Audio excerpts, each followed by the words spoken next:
Selamat malam teman-teman, selamat sore Bang Peri. Kita ketemu lagi di episode yang kelima nih. Nah, sekarang kita udah kedatangan tamu di podcast episode yang kelima ini namanya Pak JP. Pak JP ini adalah investor di perusahaan gue Bang. Dan juga sekaligus Oke. dia sebagai pengusaha yang udah 10 tahun di membangun usahanya juga sendiri. Yang menarik dari Pak JP, dia ini 10 tahun ya Pak JP ya? 10 tahun di US dan memutuskan untuk Mhm. kembali ke Indonesia gitu. Nah kan rata-rata kan orang, oh gue pengen dapat green card tuh kan, gue pengen pindah ke US kan gitu. Iya. Nah dia ini balik gitu. Jangan-jangan gara-gara podcast kita malam ini banyak orang yang nggak jadi ke US nih. Gue takutnya ini malah dampaknya negatif, bukan memotivasi di kita nih. Atau yang sudah di US pengen pulang. Gitu Pak Dewi. Jadi Iya. podcast kita kalau bisa sih agak sedikit lucu lah Pak. Jangan Iya, jangan gitu lah. gue lucu kok orangnya. Lucu. Oke, mantap lah, mantap. Thank you ya Bro Anthony, thank you Mas Ya. Ferry udah undang saya malam ini, sore ini Sama-sama. buat Mas Ferry. Kita kenalan dulu kalau gitu. Kenalan dulu dong. Oke, Pak Bio Dewi. oke. singkat Pak JP. Oke, nama saya JP, gitu. Seperti tadi Anthony udah introduce gitu. Sebenarnya bukan investor sih, kita nyemplung bareng-bareng lah Nyemplung gitu ke dunia yang namanya digital marketing. It's a strange new world for me gitu. Tapi karena menarik, ya saya ikut aja deh gitu. Anthony kan jagoannya gitu kalau marketing, ya saya ikut aja lah gitu. Nah, kalau saya sendiri bidang saya sebenarnya di recruitment, executive search gitu. Company kita namanya Match Recruitment, sudah berdiri besok, kebetulan ulang tahun yang ke-11 gitu. Oh, Mantap, 11. Baru pada realize tadi, oh iya besok ya, kalang kabut cari kue gitu. Jadi gak prepare ya? Nggak prepare, lupa gitu. Oke. Ya, jadi seperti Anthony bilang juga saya cukup beruntung, saya punya kesempatan, saya sekolah di Amerika, sekolah 4 tahun, lalu saya kerja di sana 7 tahun gitu di Oh, Amerika. sudah sempat kerja di sana 7 tahun ya? Iya, 7 tahun loh. 7 tahun Oh, saya oke. kerja di sana. 7 tahun itu juga ya biasa kan, dulu kita waktu sekolah nonton film-film Hollywood itu terkena tuh yang namanya propaganda Hollywood. Kayaknya Amerika keren banget. Aduh, gue pingin banget tuh tinggal di sini. Nah, terus saya ada kesempatan, saya cukup beruntung kesempatan sekolah di sana. Ya memang sih seru gitu. Ya masih sekolah kan seru kan gitu. Nah, sampai setelah lulus kuliah itu, kalau di sana ada dulu namanya ada namanya OPT atau Optional Practical Training gitu. Jadi kita Oke. dikasih setelah lulus Kayak dikasih kerja praktek dong. Enggak. semacam Bukan. kerja praktik, tapi ini kerja beneran gitu. Kerja Hmm. beneran Oke. buat kita orang asing. Jadi kita apply ke International Student Office untuk permit itu. Jadi kita bisa kerja, diizinkan untuk kerja di perusahaan di Amerika selama setahun. Seperti itu. Oh, nice. Ya, jadi saya ambil itu, dapat, dan saya mulai apply kerja, dapat gitu.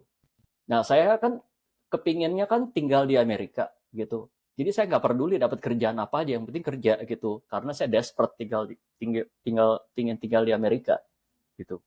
Ya, jadi karena Sorry kalau aku cut. Penasaran aja. Pekerjaan yang Pak JP ambil waktu itu sama nggak Ya. dengan background pendidikannya Pak JP? Nah, nyambung sedikit gitu. Saya kan sedikit. majornya di marketing gitu, tapi ini marketing 20 sekian tahun yang lalu ya. S2 Nggak sama dia. nih. S2 marketing loh dia. Nggak Luar sama biasa. loh marketing sekarang gitu. Oke. Lalu saya double major. Double major juga karena accident gitu. Saya di HR gitu. Nah, pekerjaan yang saya dapat itu di recruitment gitu. Jadi masih nyambung lah sedikit, masih nyambung gitu. Nah, saya nge-apply dapatlah kerjaan di salah satu perusahaan executive search gitu. Nah, masuk ke sana 4 bulan ya. Saya mulai kerja di bulan September, bulan Januari saya kena PHK. Gitu. Oh, udah pernah juga kena PHK. Ya. Jadi ya itu kena PHK. Jadi kalau teman-teman tahu yang seumuran saya pasti tahu lah gitu. Di awal tahun 2000-an tuh ada yang namanya .com burst gitu kan, .com bubble yang burst. Ya. Gitu. banyak kan perusahaan-perusahaan di Amerika tuh yang invest gede-gedean gitu kan di .com. Bubble-nya burst. Nah, company saya salah satu tuh. Dia invest banyak di sana, bubble-nya burst, jadi harus lay off 1/3 employees mereka all over the country di US. Oh, termasuk Pak JP. Termasuk saya, karena saya di cabang itu saya last in, first out. Oh, Gitu. jadi gitu ya. Lalu panik dong, nangis-nangis, panik dong, mau cari kerjaan lagi karena gue kan desperate nih pengen tinggal di Amerika. Maksud American Dream gue umurnya cuma 4 bulan gitu loh. American Dream, bener. Nah udah cari.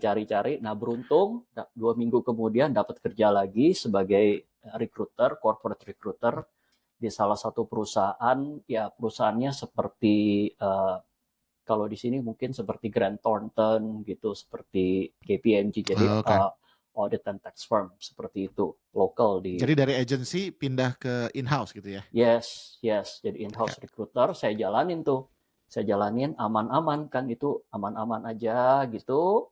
Saya mulai pede nih, minta sama bos saya juga lumayan lah berprestasi gitu. Saya ngajuin sama bos saya mau nge-apply ini nih green card gitu. Boleh nggak disponsorin company gitu. Company bilang oke, Jep, boleh. Disponsorin lah gitu. Nah baru jalan sebulan 2 bulan. Gue nggak terlalu ngerti. Jadi green card tuh ngapain tuh? Ya green card kan harus di-apply kan gitu. Enggak. Tapi guna dapat green card tuh ngapain gitu? Permanent resident. Green card itu jadi kalau setiap orang yang dapat green card itu menjadi seperti ibarat KTP lah ya, KTP Indonesia gitu ya. Bukan kayak apa ya, lu PR gitu loh, permanent residence. Jadi kalau kita orang asing di sebuah negara, tapi lu berhak untuk tinggal di negara tersebut tanpa takut dideportasi sewaktu-waktu. Betul. Karena kalau non permanent resident kan tergantung visanya. Misalnya kayak Anthony mau ke Amerika kan bisa dapat visa. Oh, ini visanya turis nih. Oh, kalau turis hanya boleh di Amerika misalnya up to 60 days, up to 30 days. Lewat dari itu, kalau Anthony nggak keluar dari Amerika bisa dikejar-kejar. Sama kan kalau kita bekerja, tergantung nih kita visanya berapa, setahun, 2 tahun. Tapi kalau lewat dari itu, ya kalau nggak ada sponsor, keluar kamu dari negara ini. Kalau permanent resident atau green card kalau di Amerika istilahnya, by the way di Eropa istilahnya blue card. Beda lagi. Oke. Jadi untuk menyainginya dia kasihnya blue card. Itu ya bisa stay di negara tersebut, ya istilahnya indefinitely lah kasarnya. Tapi tetap aja kadang-kadang kartunya harus diperpanjang misalnya tiap 5 tahun. Tapi kamu nggak perlu khawatir gitu loh. I see. Oke, continue Pak. Kalau green card tuh 10 tahun dulu ya, 10 nggak tahu nih sekarang gitu. Nah karena dunia berubah nih, 2 tahun setelah gue apply di sana, bos gue company sponsorin gitu, terjadilah yang namanya 9/11 gitu. Ingat kan? 9/11 berarti Pak JP di sana ya? Iya di sana. Waktu itu terjadi, gue lagi on the way ke kantor tuh, denger di radio gitu. Ke kantor maksudnya kantor Pak JP yang di menara itu? Kantornya? Kan itu di New York, gue jauh banget, gue di Milwaukee gitu, jauh banget. Itu ya setengah negara dari gue kayak gue di Jakarta, itu terjadinya mungkin di Bali gitu. Berarti di tengah ya ini ya? Seperti gue di tengah gitu, di tengah-tengah Midwest gitu. Jadi kalau kota gue tuh it's a small town. Kalau yang pecinta basket pasti tahu. Kotanya Milwaukee Bucks, Milwaukee Bucks gitu, juara NBA beberapa tahun lalu gitu. Gue di sana tuh. Aduh. Ya kalau itu nyambung gue, kalau itu nyambung. Oke. Kalau yang nggak tahu Milwaukee apa tuh ya? Gue bilangnya Chicago. Dari Chicago lu naik 2 jam lah gitu. Pada gitu. Oke. Nah, gue di sana gitu, sampai di kantor ribut lagi tuh, cari TV gitu, nonton TV. Gue ngelihat waktu tower kedua dihajar gitu. Gitu, jadi collapse. Wah, panik gitu semua. Kita kan di kantor gue di salah satu tower tertinggi lah di kota itu, dipulangin semua. Jadi ya ibaratnya kalian juga merasa terancam ya? Jangan-jangan tower gue juga kena Iya, serang semua. gitu. Iya. Semua takut kan, kita nggak tahu waktu itu semuanya chaos kan, nggak tahu gimana tuh kejadian. Jadi Iya, semua iya. seluruh Amerika semua apalagi kota-kota besar kan, termasuk Chicago itu adalah financial hub di Midwest gitu. Jadi Midwest, semuanya correct. disuruh pulang gitu, suruh pulang, ditunggu lihat besok kayak gimana gitu. Jadi nggak ada yang tahu. Karena kejadian itu semua visa application gitu, green card semuanya stop gitu. Karena semuanya di stop gitu. Sampai kan ya Bentar dan Pak, jadi ketika kejadian itu ada nggak Pak JP, wah gua kayaknya cabut aja deh, pindah ke Eropa kayak atau enggak nggak ada masih kepikiran. enggak, Masih tetap American Dream lu masih Iya. tetap. Masih American hardcore. Dream gua kan American belum Dream masih American Dream gua kan belum setahun gitu kan. Oh, iya. Belum setahun gitu. Belum gitu. Ya apalagi kan di sana gue masih hot-hotnya pacaran kan. Gitu di sana ya Oke. ada itu ada yang nahan gitu di sana gitu ya. Oke. Kan Ada alasan. ya dulu mantan gue kan orang Eropa gitu. Jadi ya paling tepat kita tinggal di Amerika lah gitu. Dia juga masih sekolah. Berarti selera Pak JP ini cukup ini juga international class juga ya. International class. Ya bukan international class sih. Gue kan gitu kebetulan lah gitu. Ya. Ya nah waktu itu jadi terus Amerika berubah. Setelah kejadian itu Amerika berubah. Gue ngomong kepikiran Pak JP kalau apa namanya? Kalau pacarnya orang luar gitu, mikir nggak mau marah gitu. Gue pakai bahasa yang mana nih gitu kan? Atau vocabulary yang mana gitu? Enggak sih. Karena karena gini loh. Kerjaan gue recruiter. Nggak lucu kalau gue ngomong gitu, gue mesti everything mesti kayak rewired my brain gitu. Gue nggak bisa berpikir lagi pakai bahasa Indonesia first, harus English first gitu. Jadi kalau berantem ya berantem gitu, ya lancar gitu. Tiba-tiba kayaknya itulah enaknya di Amerika. Maksudnya dari manapun lo berasal, pada akhirnya ketika lo ke Amerika atau ke Inggris kan, pada akhirnya lo hidup, tinggal, berantem, ribut sama orang, semua pakai bahasa Inggris. Tapi kalau di Eropa orang masih mikir-mikir. Bentar dulu, ini kalau marah-marah kayaknya enaknya pakai bahasa lokal ya kayaknya. Kalau ngomong baik-baik Inggris aja nggak apa-apa. It actually depends gitu. Karena banyak depends. Gue kan di kota kecil yang orang Indonesianya tuh bisa dihitung tuh pakai satu tangan jumlahnya gitu. Jadi nggak banyak yang kota gue gitu. Jadi ya gue mau nggak mau sehari-hari, kecuali roommate gue yang orang Surabaya yang bahasa Indonesianya kental, Jawanya kental banget gitu. Cuman dia gitu. Otherwise gue nggak ada teman orang Indonesia lain. Gitu. Jadi itu kan the power of kepepet kan. Kepepet sehari-hari, kepepet di dunia kerja juga dong. Ya gue kalau jadi recruiter ya nggak lucu lah kalau masih aksennya kental-kental banget kan. Gitu. Ya jadi ya itu adjustment lah. Gitu. Nah itu nyambung. Amerika berubah sejak 9/11, udah nggak ada lagi tuh. Dulu kan ada yang namanya INS itu kan, immigration. Sekarang namanya jadi Homeland Security. Serem amat tuh kan. Gitu. Oh itu nama baru berarti ya? Baru sejak 9/11 Homeland Security. Nah gue sampai tuh berapa bulan kemudian, setengah tahun kemudian gue sampai di itu kan gue apply kan. Semua application kan di review lagi. Karena Indonesia itu masuk ke salah satu top 20 countries yang diawasi karena gue apply. Diawasin kan dulu, ada top 20 countries yang diawasi. Indonesia itu masuk list. Masuk kayak di potensial teroris dari sana gitu katanya. Ya gue disamperin sampai FBI gitu. Dicek nih orang siapa nih gitu. Karena gue dari Indonesia. Oh dia sampai ketemu ngomong-ngomong cuman 10 menit. Oh ya udah deh aman kayaknya yang ini gitu. Ya udah.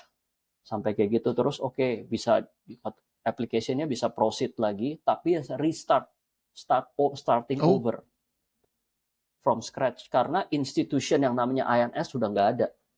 Semuanya Homeland Security, mereka punya protokol baru, SOP baru, semuanya start all over. Tapi diizinkan untuk proceed. Ada lo yang nggak banyak lo yang di scrap nggak diizinkan sama sekali gitu, ditolak. Tapi gue diizinkan gitu untuk terus.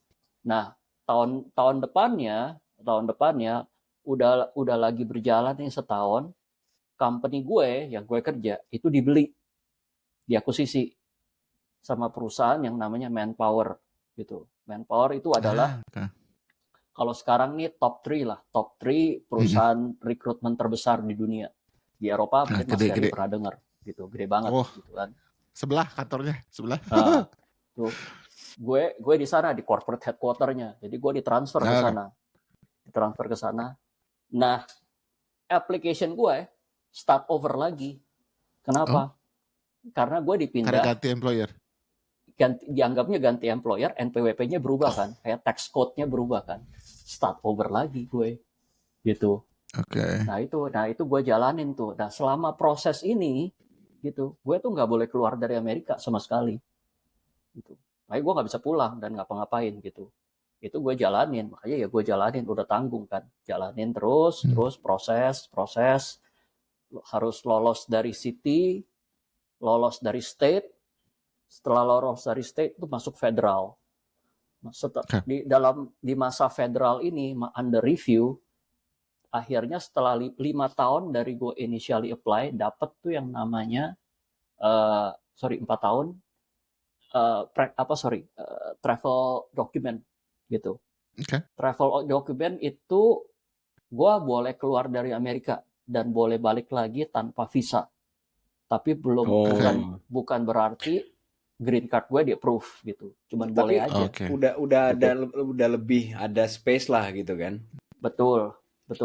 Udah boleh traveling tuh keluar. Nah, the first thing I did gitu, gue terima nih, dapat travel document begini. Langsung gue beli tiket buat pulang ke Indo. Ceritanya mudik lah ya. Mudik kan udah lama kan nggak mudik gitu kan. Gue mudik pulang ke Indo kan dapat liburan 14 hari kita situ. Udah gue mudik pulang seneng banget pulang ini. Wah, makanan kangen kan, makanan Padang lah gitu. Semuanya lah junk food gitu ya, street food, jajanan pasar, gue yang seneng. Wah, kalap deh gue. Kan biasa kan pulang kalap, melewati sakit perut gitu, melewati diare 3 hari. Terus senang lagi ya, ketemu lah sama teman-teman gue. Banyak teman-teman gue ternyata yang tadinya sama-sama di Amerika, itu lucunya tuh 90% dari mereka pulang. Gitu. Jadi sudah pulang duluan. Jadi ketemunya di Jakarta. Udah pulang duluan. Ya kita ngumpul-ngumpul, cerita-cerita gitu. Kita cerita, ya gue ngeliat kok Indonesia nih lumayan berubah nih sejak gue SMA gitu. Gue terakhir pulang tuh waktu milenium gitulah. Ya belum terlalu 2000. Banyak berubah lah. Nah, pas balik gitu udah lumayan berubah ya gini. Nah, dia terus ngobrol teman-teman, ya jujur aja, terus ya kita kan masih muda dulu kan ya, masih nakal-nakalnya nih gitu.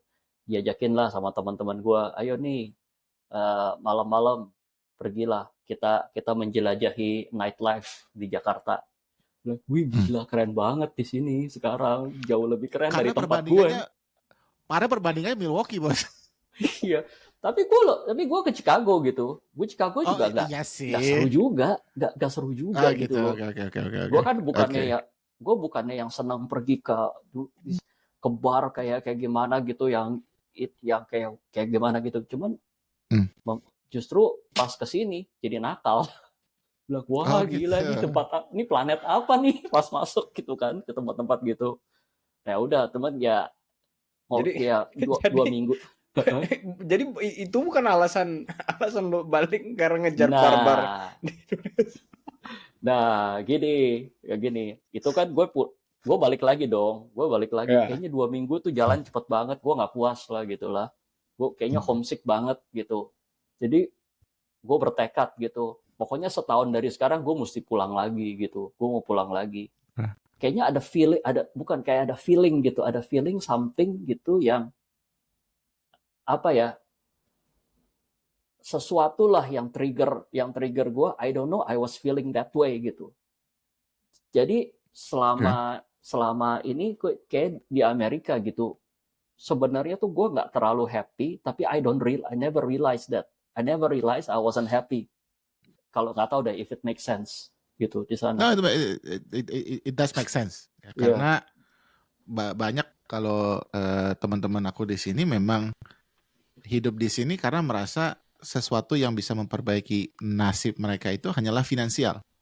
Mereka mengesampingkan feeling mereka yang sebenarnya di sini mereka tidak happy, feeling lonely, missing that warmth of family or warmth of friends gitu kan. Karena aku nggak tahu sih kalau di Amerika, kalau di Eropa, terutama di Belanda ya, itu kita sama teman itu bikin janji itu 3 minggu sebelumnya, bos. Gak bisa itu tiba-tiba, pergi kita yuk. Gak bisa. Bentar dulu, bikin janji dulu, tergantung jamnya. Jadi kadang-kadang hal-hal seperti itu kan jadinya, oh kok di Indonesia kan gampang ya mau ngapa-ngapain ya, terus kebersamaannya lebih warm kan. Memang cukup banyak sih, tapi yang mungkin yang yang akhirnya mengambil action dari rasa kangennya itu, let's call it like that gitu ya, ya nggak banyak seperti Pak JP gitu. Iya. Jadi sebenarnya sih ya pikir-pikir gitu ya, sekarang I'm able to reflect back gitu. Ya mungkin gue nggak happy karena a lot of things sih. Di kerjaan gue nggak happy, jujur aja gitu. Karena di Amerika ya kayaknya sih nggak gini ya, corporate Amerika kita nggak bisa bilang nggak ada yang namanya glass ceiling. Glass ceiling itu ada di corporate Amerika. Apa? Ya. Glass ceiling gitu. Jadi kayak growth-nya seolah-olah kan kalau lu berprestasi nih, you can go as high as the sky gitu kan. Nggak ada batasan nih buat lu. Seolah-olah kan gitu. Kalau glass kan transparan kan. Kita melihat seperti itu nih, opportunity banyak. Tapi sebenarnya kita mentok nih di sini, nggak bisa naik-naik. Dan itu yang gue rasakan gitu. Gue susah naik gitu loh. No matter prestasi apa yang gue buat gitu, gue susah naik gitu. Gue apply beberapa kali untuk a certain position, selalu tanda kutip ditolak with no reason gitu, with no reason. Ya gue nggak mau ngomong apakah itu racism atau apa ya, nggak jangan kesana. Nah, I'm not going there deh. Tapi one example gitu, gue apply for satu posisi yang a step up itu yang I know I'm qualified gitu. Gue tahu banget gue qualified karena gue dapat recommendation dari seseorang yang gue support, seseorang yang di atas gue yang gue support gitu. Yang selalu, dan dia bilang kerjaan lu bagus banget gitu. Gue juga dapat reviews dari klien-klien yang gue serving dan juga dari branch office dari gitu. Mereka rekomend gue untuk posisi itu, dan posisi itu very relevant gitu, tapi ditolak katanya you're not, ya ada certain factors yang lu nggak qualified gitu. Lalu they hire somebody gitu yang casingnya lebih cocok ke mereka gitu, yang nggak ngerti apa-apa tentang itu, tentang ini, yang it takes her a long time gitu untuk bisa adjust dan ngerti posisi ini sebenarnya ngapain gitu. Sedangkan gue tinggal plug in gitu. Nah, ya things like that yang bikin gue gimana sih. Dan and don't get me wrong ya, I have a lot of friends di sana, orang-orang Amerika, teman-teman dia invite nginep lah. Kalau datang di invite ke keluarga aja lah, nginep, dimasakin ini tuh. I have a lot of friends, kita sering pergi bareng-bareng gitu. Tapi there's itu loh, kayak Mas Ferry bilang gitu tadi, ada something yang kayaknya ya sehebat-hebatnya gue ngomong Inggris, sebagaimanapun gue bisa adjust ke culture mereka, I'm not one of them gitu. Ada something. Dan tadi bener gitu, apa-apa harus janjian dulu ya. Kita janjian dulu nih segini nih, nggak bisa kayak spontan kayak begitu. Tuh susah banget kalau spontan kayak begitu. Dan yang bikin gue ini lagi, everything is very very predictable. Gue bisa plan my day 2 weeks ahead gini. Oh hari ini mau ngapain. Dan semuanya bisa lu kejadian exactly as I plan gitu. Itu boring banget gitu di sana. boring banget. Dan dia after that, karena kan di Milwaukee Utara ya, dingin juga ya. Orang-orang di sini di Indonesia tuh kangen main salju. Gue pengen banget deh main salju. Nah, lu rasain deh salju 8 bulan. Bener-bener lu salju 8 bulan lu. Itu enak banget, men. Kalau lagi winter time itu jam 4 sore udah gelap. Itu sucks banget. Banyak orang depressed. You know the highest suicide rate itu di kota yang namanya Santa Claus di Alaska. Di atas. Itu highest suicide rate karena dia gelap terus 24 jam selama berbulan-bulan gitu. Ya. Nah gitu. Nah, waktu pulang asik banget. Teman gue bisa nelpon jam 11 malam. Jack, get ready ya. Gue udah depan gang lu. 5 menit lagi lu tukeran cepat kita jalan. Asik. Itu baru culture. Asik nih gitu. Nah, jadi ya gitu. Gue di tahun berikutnya gue pulang lagi dan I feel the same gitu. I feel the same, even more. Dan gue juga ngelihat kayaknya di Indonesia nih opportunities-nya kok wide ya, banyak gitu opportunities-nya gitu. Kalau Amerika kan, jadi pertanyaan gue sejak balik ke sampai hari ini berarti udah 11 tahun. Enggak dong. 15 ya? Gue balik kan 2007. 2007 gitu. 2007 ya. Lebih dong, 14 ya? Lebih dong. 15. Yang enggak gue nanya itu ada rencana setelah ini membandingkan 11 tahun di sana dengan 11 tahun itu terus balik lagi ada kepikiran. Enggak. Kayak sekarang gue bilang sama siapapun, lu kasih gue green card atau citizenship sekarang, gue nggak bakal mau. Masih. Pergi jalan-jalan ke sana pun gue kagak mau. Gue mendingan pergi ke tempat lain dulu. Enggak, gue mendingan pergi ke tempat lain dulu gitu.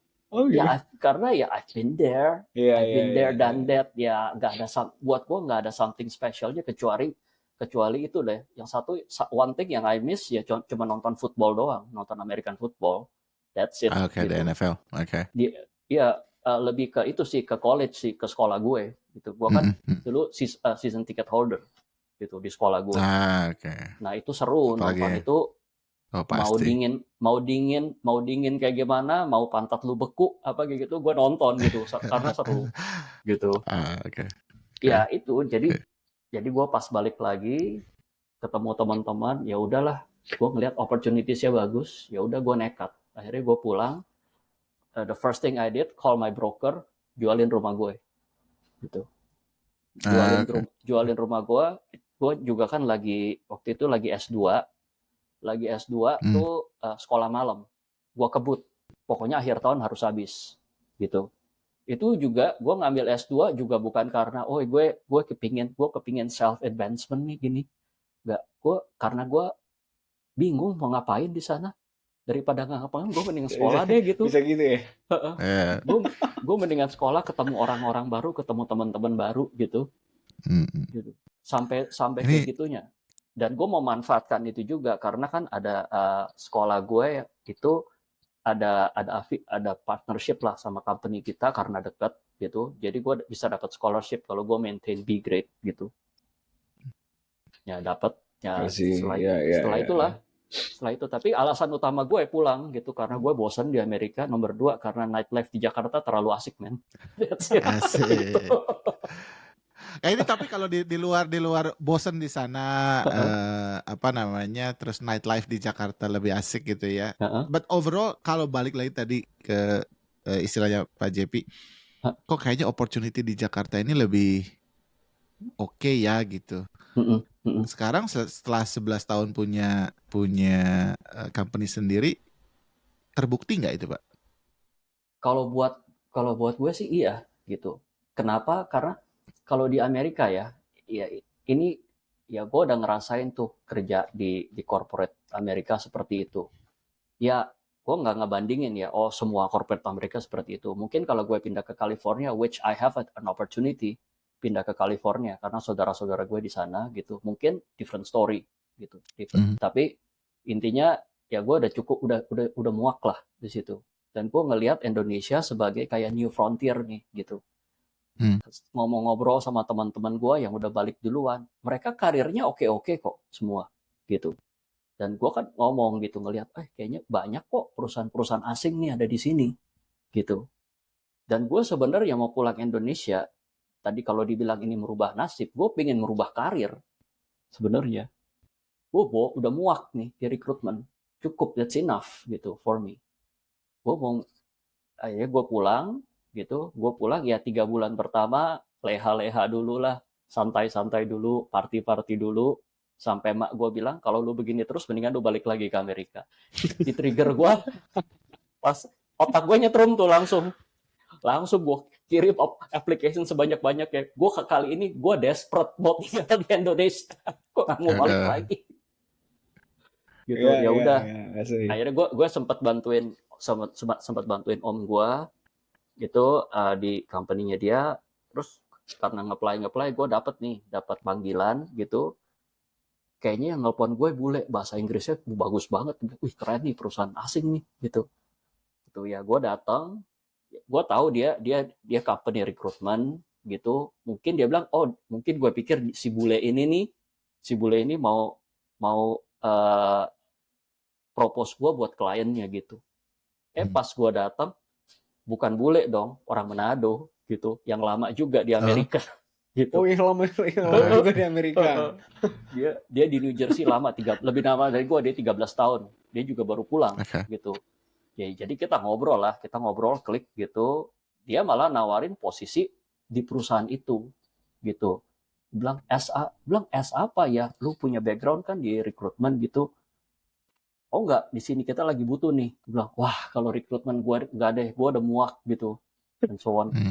Tapi dia bilang, tapi lu jangan pulang dulu ya, lu mau nggak ketemu sama bos gue gitu di hari itu. Ya udah deh, gue pikir udah tanggung nih jauh-jauh ke Tamrin gitu kan, macet-macet gitu. Ya udah, terus diinterview sama bosnya gitu, bosnya seneng gitu. Tunggu ya, lu nggak kemana-mana kan pak, nggak cepet-cepet kan? Gue panggil presidir, wih kok langsung presidir di Indonesia begini ya gitu, interview langsung gitu. Panggil lah presidirnya orang Jepang. Yang kita ngobrol. Itu hari itu juga ya? Hari itu juga. Cepat sekali. Hari itu juga presidennya ngobrol sama gua sekitar 15-20 menit gitu. Langsung gue di offer gitu. Lu kok think about it ya? Cuman gue bilang, iya gue think about it. Cuman gue nggak mau ini kalau rekrutmen. Tapi kita punya posisi lain kok gitu. Kalau lu sales gimana? BD, bilang business development.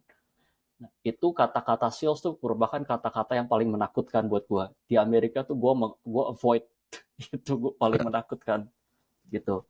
Tapi sekarang gue pikir-pikir gitu, ya bilang lu pikir-pikir deh gitu, lu pikir-pikir. Ntar berapa hari ditelepon, berapa hari kemudian bener ditelepon gitu, diajak makan sama dia nih, diajak makan Jepang di kantor di restoran Jepang sebelah. Dia undang tuh direktur-direkturnya. Udah, wih gila, gue kayak tersanjung juga gitu kan, siapa gue gini, diajak makan, langsung ngomong-ngomong opportunity seperti kita growing lo gini gitu. Terus gue bilang, gue mau lihat dong office lu kan, gue ketemunya di lobby doang nih, di lobby lu yang emang keren gitu. Cuman office-nya gimana? Datanglah gue masuk ke office-nya, anak-anak muda semua gitu, ya anak-anak muda back then ya, seumuran gue dulu gitu. Dan banyak yang dari US, banyak yang dari Australia gitu. Ngomong-ngomong, Pak JP tadi poin yang Pak JP ketika orang itu suka ya, berarti posisi itu bisa ngikutin dong. Tadi kan dia kan pengen nge-hire recruitment kan gitu. Tapi ketika karakter itu cocok gitu, atau mungkin dia ngelihat bahwa ini bagus nih orang gitu, sebenarnya bisa ngikutin dong posisinya. Bisa banget gitu ya. Maksud gue kan banyak orang, ya nih gue nggak cocok gitu, akhirnya gue nggak diterima gitu di sebuah perusahaan gitu. Dan gue cukup surprise karena gue jujur aja kan masih sombong dulu kan, gue kan dari Amerika nih gitu, gue kerja lama loh di situ loh gitu, lu mau, gue udah tahu nih lu kan mau sama gue gitu, gue rada-rada sombong gitu. Cuman gue salut sama bos gue yang orang Jepang itu gitu. Biasanya kan orang Jepang agak kaku ya tend to be apa namanya ya, single sided gitu. Tapi dia bilang gitu, gue bukannya hire lu for your skills gitu, tapi I hire you gitu, nomor satu karena I know you can bring a new dimension to our team, a new color to our team gitu.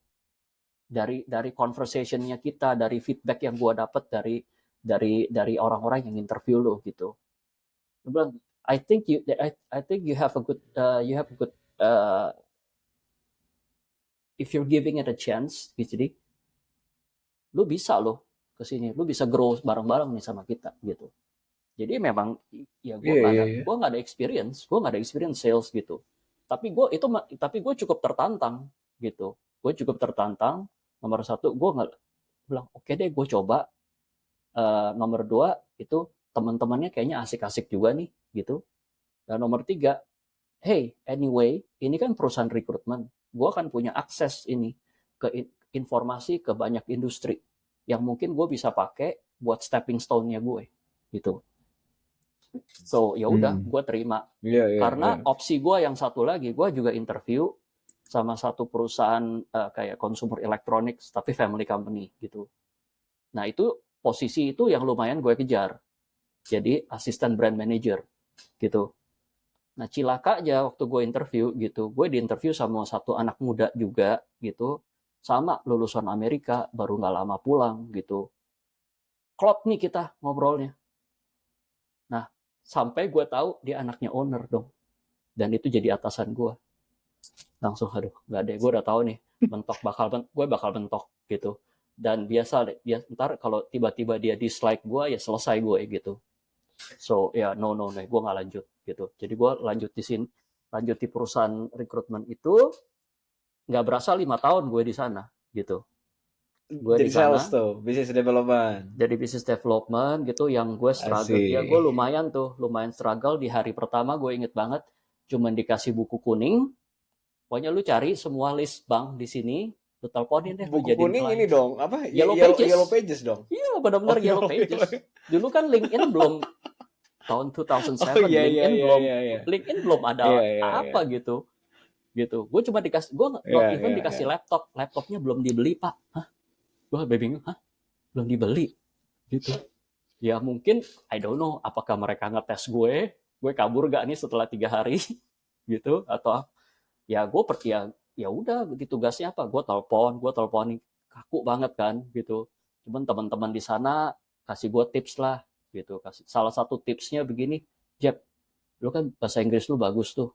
Itu kan banyak tuh kalau perusahaan-perusahaan gede tuh sekretarisnya tuh kan, resepsionisnya kan tuh sombong-sombong gitu kan. Sok-sok bahasa Inggris. Lu hantem aja pakai bahasa Inggris. Pasti mereka kelabakan, pasti ngasih lu kontak gitu. Dan gue praktekin gitu. Kan gue headhunting, kayak gue bukan headhunting, gue kan cold calling gitu kan. Iya. Biasanya perusahaan ini ya gue ikutin advice, ya gue bisa tembus gitu untuk dapat appointment. Gue nanya nih, mungkin buat Bang Ferry atau Pak JP lah, seberapa besar sih pengaruh kemampuan berbahasa asing dengan peningkatan ya mungkin ya perubahan nasib itu sendiri gitu. Bang Ferry kan berarti kan 2-3 ya bahasa ya? Bahasa Indonesia, Netherlands, 2. Inggris, Netherlands lah. Enggak dong. Oh enggak terlalu. Enggak ada yang tahu kan? Enggak ada yang tahu kan? Masa sih ya? Gue pikir ya kalau dari sisi ya.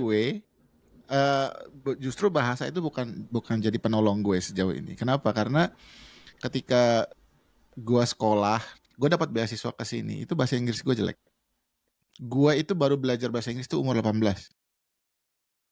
Jadi ketika harus berbicara dalam bahasa Inggris, itu sebenarnya di kepala itu diterjemahin dulu baru ngomong. Jadi bukan yang ini orang mimpinya sudah dalam bahasa Inggris, enggak. Diterjemahin dulu.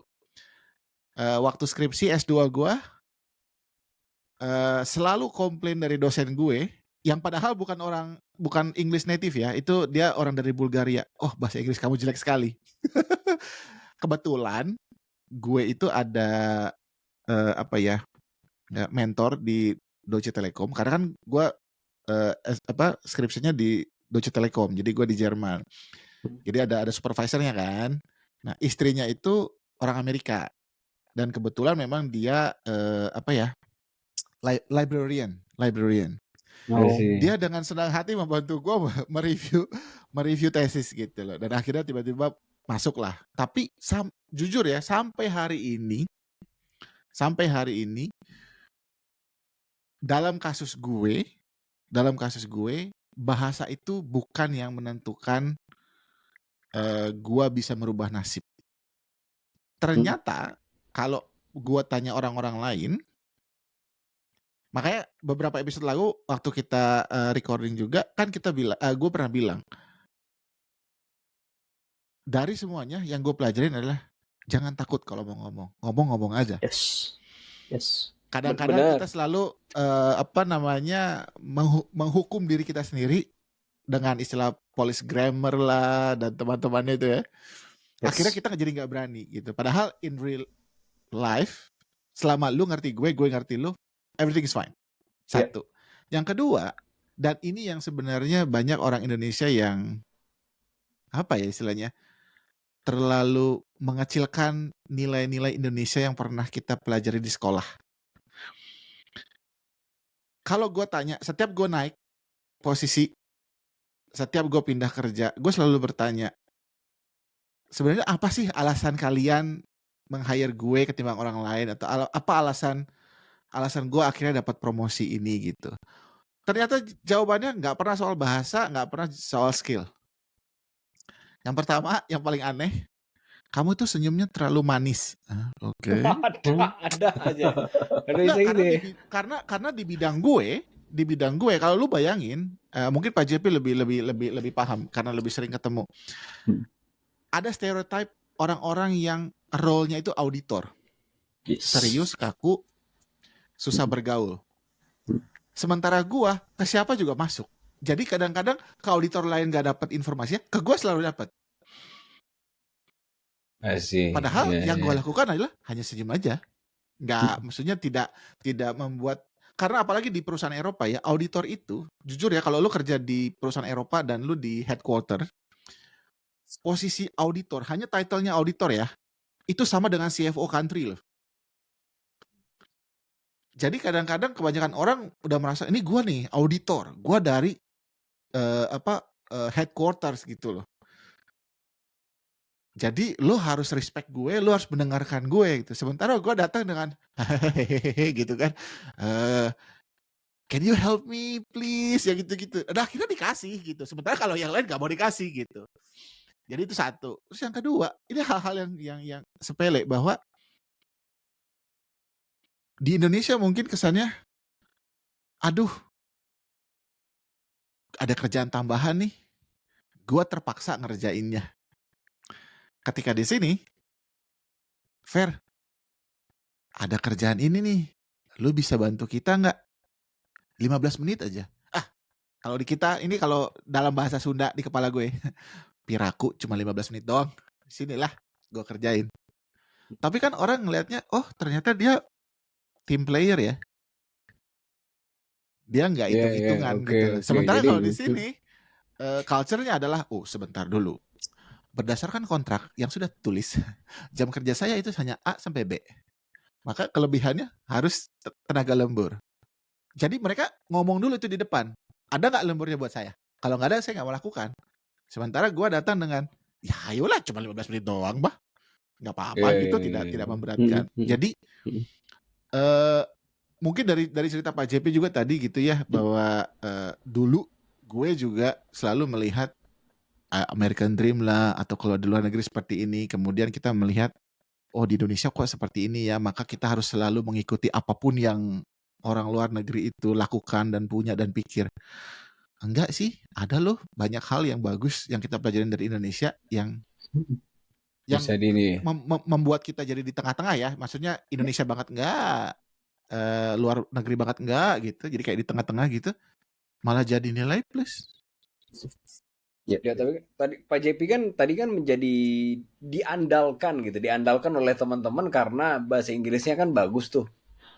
Ya kan? Apakah itu karena di Indonesia doang gitu? Itu yang kenapa gue nanyain itu tadi gitu. Apakah stereotype di sini sehingga orang yang bisa bahasa Inggris seakan-akan lebih cepat dipromosiin gitu, atau Mungkin bukan dipromosin atau apa ya, tapi kalau di Indonesia karena kan dunia gue di headhunter gini, gue ngeliat bahasa itu, kemampuan berbahasa asing itu value added banget tuh. Bahkan di sini kalau English sekarang kan it's a formal business language. English itu udah kayak emas jadi gitu. Poinnya itu bukan berbicara tentang level bahasa Inggris kita harus advance banget, tapi lebih ke kayak bisa dan tadi ditambah dengan attitude seperti Bang Ferry bilang tadi, itu akan jadi sebuah kombinasi yang sekarang kan banyak posisi-posisi, apalagi posisi yang higher level kan, managerial level ke atas gitu. Even di local companies itu udah dituntut bisa bahasa Inggris gitu.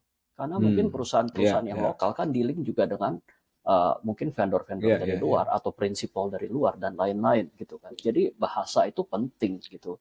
Ya bahasa apa lagi gitu yang penting sekarang, Mandarin gitu. Mandarin itu cukup penting sekarang. Bisa bahasa Mandarin itu ngaruh ke gaji loh. Jadi bisa bahasa Indonesia, bisa bahasa Inggris, bisa bahasa Mandarin gitu. Apalagi buat di ya banyak company sekarang gitu. Itu benar-benar value added. Itu gaji bisa beda beberapa juta loh. Hanya dengan kemampuan berbahasa Mandarin gitu. Atau mungkin ya ada punya bahasa ketiga, bahasa apa gitu. Itu jadi kalau Indonesia sangat valuable kemampuan berbahasa asing gitu. Dari sisi gua karena itu yang what I've seen every day on a daily basis tuh seperti itu gitu. Nah, jadi kalau di aku penasaran deh. Pak JP tadi kan Pak JP bilang untuk kasus Indonesia saat ini, bukan kasus lah, untuk situasi Indonesia saat ini dan growth-nya Indonesia, bahasa menjadi nilai penting gitu. Tetapi dari pengalaman Pak JP merekrut sekian banyak, kan executive management kan biasanya middle manager ke atas ya. Yes. Selain bahasa tuh apalagi sih yang penting? Ini terutama buat mereka yang merasa, karena Pak JP sudah pernah merasakan dan gue juga sering merasakan di sini. Gue pasti bisa ngerjain ini, gue tahu semuanya, tapi somehow tuh kayak yang di atasnya tuh ngelihat ada faktor-faktor yang nggak bisa ditulis di buku. Betul. Nah, itu biasanya apa yang terutama di Indonesia saat ini tuh, yang kalau ada yang dengerin podcast ini terus kalau gue mau nyampe situ tuh apa sih hal lain yang selain tadi bahasa, tapi yang harus gue kejar, yang harus gue latih tuh apa sih sekarang itu? Ya sebenarnya sih soft skill ya kebanyakan. Ya pertama attitude gitu. Senyum manis tadi. Ya, attitude itu kan luas banget. Itu luas banget ya orang ngelihatnya gitu. Ada kan orang yang interview, wah teknis banget gitu. Dia bisa menjelaskan segala sesuatu A sampai Z. Dia bisa bilang, gue bisa desain roket nih. Gue jelasin deh A sampai Z cara desain roket. Tapi kadang tuh recruiter lihat, it's not what-nya, it's how-nya. How do you explain it gitu. Ngomongnya enak gak gitu. Dengan bahasa, ya mentang, gue kan bukan orang teknis nih, dengan bahasa yang bisa dimengerti nggak gitu, sopan santunnya kayak gimana. Certain companies itu kayak family business itu kan norma-norma seperti itu tuh penting banget gitu. Atau yang paling sebenarnya yang paling membuat kita frustasi sebagai headhunter ya, kalau candidate kita ditolak karena nggak masuk chemistry-nya sama user, nggak masuk chemistry-nya sama owner. Wah itu hal yang paling nggak bisa dijelasin tuh itu kata kan, chemistry there's no ini. science in it, there's no science. Tapi kalau basically nih ya benang merahnya gitu, if you come in with a positive attitude gitu, lu datang, you've done your research, lu semangat, you smile gitu, ya dijagalah norma-norma. Kita kan dari orang timur ya, norma-norma timurnya kita tuh dibawa seperti itu. Ya, I think itu orang tuh banyak ngelihat seperti itu. Jadi it's not just IQ-nya doang, EQ-nya tuh juga harus penting gitu. Mungkin a little different kalau Amerika gitu. Amerika kan result oriented.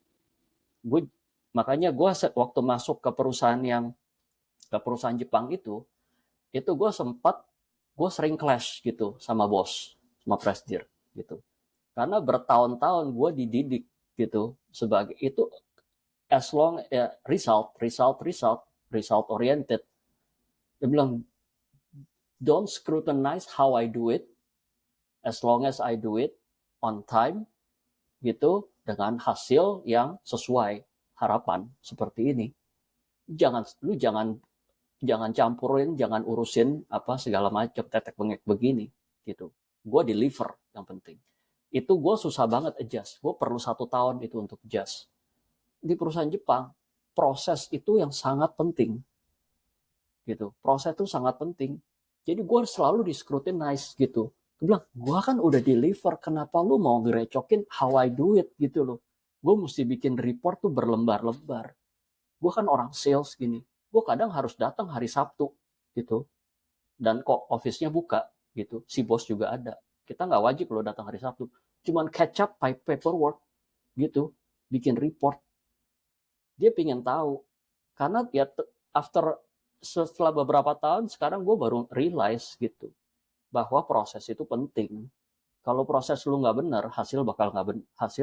Hasil pasti nggak benar. Gitu. Kalau proses benar, konsisten, pasti hasil benar. Gitu. Karena kalau gue kerja semaunya, yang penting gue kejar result, itu hasilnya mungkin inconsistent. Tapi kalau proses lu benar, hasilnya benar. Gitu. Itu yang diajarin. Jadi itu yang gue ambil dari gue 5 tahun kerja di perusahaan Jepang itu sampai sekarang. Gitu. Tapi sekarang itu ditetapkan, diterapkan gitu. Makanya di company gue kita bawelin proses gitu ke anak-anak. Gitu. Proses lu bener gak? Pasti kalau begini, pasti proses lu ada yang gak bener. Sebenarnya kan cek buat check and balance juga di sana. Iya. Oke, kita udah 52 menit nih, Bang Ferry, Pak JP. Awalnya konsep kita ini cuma 30 menit, cuma dengerin ceritamu seru juga banget gitu, karena American Dream tadi. Karena gue sendiri sebenarnya gue punya American Dream juga. Ya gini sih, kalau dari gue nggak apa-apa. Saudara gue yang sampai sekarang ya stay di sana dan akhirnya jadi citizen gitu. Ada teman-teman gue yang stay di sana jadi dan ya, mereka lebih suka di sana dan mereka quite successful in their career gitu, which is great gitu. Mereka get their American dream gitu. Ya, mereka ya people kan different. Buat gue enggak gitu. Buat gue it's too boring and everything gitu. Karena everything is so predictable dan kayaknya gue kecewa gitu. Gue kecewa apa yang gue alami di perusahaan. Padahal itu kan ya Fortune 500 company, big opportunities. Sebenarnya gue bisa gitu kalau gue bilang, ya gue mau transfer ke sini ke sana, cuman gue kayaknya udah luka gitu loh. Jadi, tapi gue nggak sama sekali nggak nyesel. Tapi dia lu oke, itu gue baru mau nanya itu tuh. Berarti no regret kan? No regret at all. Gue bilang tadi di awal, disuruh balik lagi gue nggak mau gitu. Kenapa? Karena balik di sini, gue jadi belajar opportunity di sini besar. Kalau mungkin gue stay di sana, gue mungkin nggak jadi entrepreneur gitu. Gue mungkin nggak akan punya company sendiri gitu. Gue nggak mungkin bisa. Udah 2 sekarang. Ya ketemu lo, ketemu Mas Ferry di sini. I met my soulmate di company sebelumnya kan, perusahaan Jepang itu ternyata gitu. And gue juga gue pulang ke Indonesia, gue jadi lebih benar ya setelah nakal-nakal ya. Tuhan kasih gue kesempatan untuk nakal-nakal setahun. Setelah itu dibawa ke jalan yang benar lah gitu. Gue bertobat di sini. Jadi lebih benar gitu. Pak JP ini salah satu pendeta muda di gereja. Waduh. Gitu. Kalau gue jujur pengusaha pendeta ya di bisnis jalan apa tuh spiritual jalan luar biasa ya, ideal sekali. Kacau loh, hidup gue kacau banget di Amerika gitu, kacau banget gitu. Gue benar-benar gak ada pegangan. Gue ke gereja itu setahun sekali. Kalau Christmas doang, itu juga karena kayaknya nggak afdol, masa sih gue nggak ke gereja gitu. Tanggal 25 tuh gue baru nyari gereja yang buka yang mana tuh. Ya tapi kalau tadi lu bilang merubah nasib ini bukan soal apa ya, bukan soal oh kita lebih sukses, kita lebih kaya dan lain-lain gitu. No, buat Ya. gue balik ke sini, gue jadi orang yang lebih benar gitu. Gue jadi orang yang lebih benar gitu. Gue bisa build family, gue bisa punya usaha, bisa mungkin contribute ya untuk orang-orang yang pernah kerja di kita menjadi orang-orang yang lebih skillful. Yang sekarang gue juga senang ngelihat banyak teman-teman yang dulu pernah kerja bareng di Match gitu, sekarang mereka udah manajer, beberapa udah manajer, udah posisinya lumayan. Ada yang di Unicorn, ada yang di mana-mana gitu. So dan termasuk gue kan, lu udah mendampingin gue 2 tahun ini kan. ya, tapi perjalanan kita masih panjang dan seru gitu. Ya panjang ya, maksud gue merasa luar biasa loh. Gue ternyata udah 2 tahun loh memulai usaha ini ya, itu menurut gue sebuah hal yang it's a blessing, man. It's a blessing. Blessing. A lot of things. Tapi ada yang lucu deh. Ini obrolan hari ini tuh lucu banget. Kenapa gue dari tadi senyum-senyum sendiri? Karena literally ini gak direncanain, gak ada skripnya. Semalam itu gue diundang ke local conference. Di Amsterdam. Dan salah satu pembicaranya itu Chief Information Security Officer NS. NS itu perusahaan National Railway, PT KAI lah kalau di Indonesia. Dan kalau di Eropa itu NS itu top 3 lah selalu. Jadi kalau ada penghargaan tuh selalu Switzerland apa terus Belanda, itu betul-betul ada di situ gitu. Jadi kan besar ya, dan bagaimana pentingnya public transport di Belanda gitu. Terus setelah selesai conference, ya gue nanya dong, karena gue lihat track record dia ke belakang. Pernah jadi consultant, pernah jadi in-house employee, baik lagi consultant, dan akhirnya dia sekarang ke national service gitu kan. Terus gue nanya dong, ada nggak gue baru di dunia ini, baru mulai usaha. I know you've been there. Ada nggak saran lu buat gue? Biasanya kalau gue ketemu orang selalu jawabannya, oh lu harus gini, ya kan? Standar kan? Orang tuh selalu merasa punya segudang advice untuk dibagikan. Kalau istilah gue gitu, punya dia segudang advice untuk dibagikan. Terus tiba-tiba dia bilang begini, hati kamu bilangnya apa? Ya kayaknya gini. Ya udah jalanin aja. Kan gue bingung, kan gue nanya kan seperti dia baik-baik. Terus dia bilang gini, kalau ada satu hal yang gue boleh reflect ke belakang, dan akhirnya gue baru bisa menjawab setelah gue ketemu istri gue yang sekarang. Ternyata istrinya sekarang ini baru 3 tahun married sama dia. Itu adalah selama ini gue selalu berencana, gue selalu melihat orang lain. Begitu gue melepaskan diri dari itu semua, bahwa ini gue suka, ini gue gak suka. Ketika yang gue suka, gue bisa fokus di situ. Yang gue gak suka, gue anggap sebagai noise. Bukan yang dicuekin, tapi maksudnya it's just a distraction. Ternyata hidup gue lebih damai. Termasuk kenapa gue memilih perusahaan ini, karena ternyata ini lebih gaji gue jauh di bawah, dia bilang. Tapi ternyata gue lebih happy. Kenapa? Sekarang gue bisa ngobrol sama bapak gue, bisa ngobrol sama kakek gue yang ternyata mereka dulu pernah jadi pegawai di NS ini, karena NS kan hampir 300 tahun usianya. Jadi ternyata keluarga dia tuh keluarga pegawai kereta gitu kasarnya. Dan ternyata gara-gara ini mereka jadi kayak bisa ngobrol lagi, dan buat dia itu value-nya lebih tinggi gitu. Nah, balik lagi kadang-kadang tuh ya gue nggak bilang bahwa anak-anak muda marilah kita, nggak udah kayak Pak JP, kayak gue jalanin aja. Tapi somehow nanti kayak Pak JP, kayak gue, kayak orang ini, ada satu momen di usia tertentu atau di momen tertentu yang bilang kayaknya ada hal yang lain yang membuat gue lebih happy. Dan biasanya jawabannya bukan uang. Terus ya udah kayak tadi Pak JP memutuskan udah gue stay di Jakarta. Kalau kayak gue sekarang, oh ternyata gue happy ya punya bisnis sendiri. Gue bisa membantu lebih banyak small businesses daripada gue selalu bantuin korporat gitu. hal-hal seperti itu tuh nggak bisa diungkapkan dengan kata-kata. Betul. Kadang-kadang nggak ngerti ini apa sih maksudnya. Tapi kadang-kadang itu kalau nggak dijalanin, stres loh kita, lonely loh kita, ada sesuatu yang kurang. Jadi kadang-kadang ya, kalau garis besarnya gue selalu bilang, kalau lu masih muda, terserah lu jalanin apa yang menurut lu melihat, oh lu baik ke sini, ke sana. Tapi jangan lupa, yang lu lihat itu belum tentu pas buat lu. Lu akan punya hati lu sendiri. Ternyata si orang itu ngomong hal yang sama lo. Gue bilang, karena dia baca pikiran gue kali ya ini sebelum gue datang. Tapi tapi itu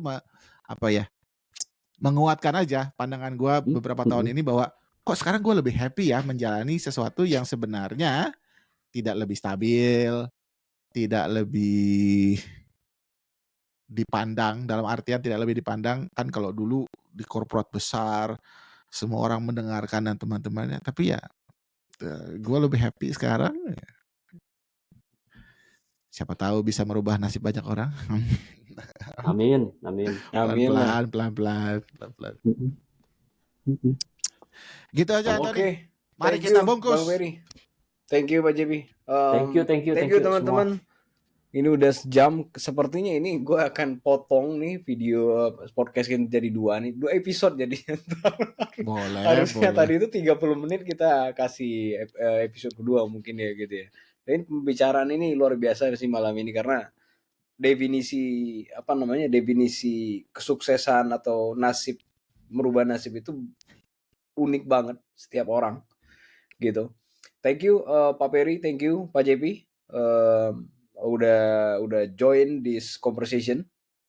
Nah buat teman-teman yang belum melihat episode-episode sebelumnya, silakan lihat di podcast kita, ada beberapa episode juga yang ada. Buat teman-teman juga yang ingin terkoneksi langsung bisa connect lewat mana sih Pak JP? Bisa saya ada kok di LinkedIn. Oh di LinkedIn ya, di LinkedIn Bang Ferry juga di LinkedIn juga, gua ada LinkedIn. Ya kita sih berharap kalau ada teman-teman yang memiliki cerita ataupun pengen diskusi lebih lanjut di luar dari podcast ini ya kita sangat welcome. Thank you Pak JP, ada lagi yang mau disampaikan buat teman-teman, teman-teman yang mungkin hari ini galau apakah balik ke Indonesia, apakah stay, mungkin mau say something gitu. Ya kalau buat teman-teman yang mungkin di luar negeri galau dan lain-lain gitu ya, kalau mau sharing sharing cerita sih saya welcome aja. Cuman sama sih kayak tadi Mas Ferry bilang gitu. Ya nggak bisa bohong tuh cuman hati gitu. Your mind can play tricks on you. Itu gue terperangkap in my mind gitu for years gitu karena trying to justify things, trying to rationalize things gitu. Tapi begitu dengar hati gitu, it's very powerful karena hati lu nggak bisa bohong gitu.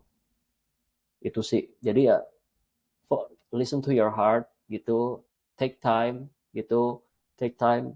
really think about it. Kalau mungkin kalau religious ya berdoa, minta tuntunan Tuhan gitu, karena Tuhan akan ngomong gitu. And kalau lu follow, which itu ya gue alamin sendiri gitu, it's very powerful gitu. So tapi welcome kalau mau ngobrol-ngobrol, mau connect atau mau career advice atau mau ya ngobrol-ngobrol soal sports. Gue senang bola, senang football, ayo kita ngobrol. Sip, mantap. Oke, thank you sekali lagi Pak JP, Bang Ferry. Teman-teman ini udah ending dari podcast kita malam hari ini. Sampai ketemu di episode kita selanjutnya. Oke. Thank you. Bye-bye. Thank you semua, thank you bro, thank you Mas.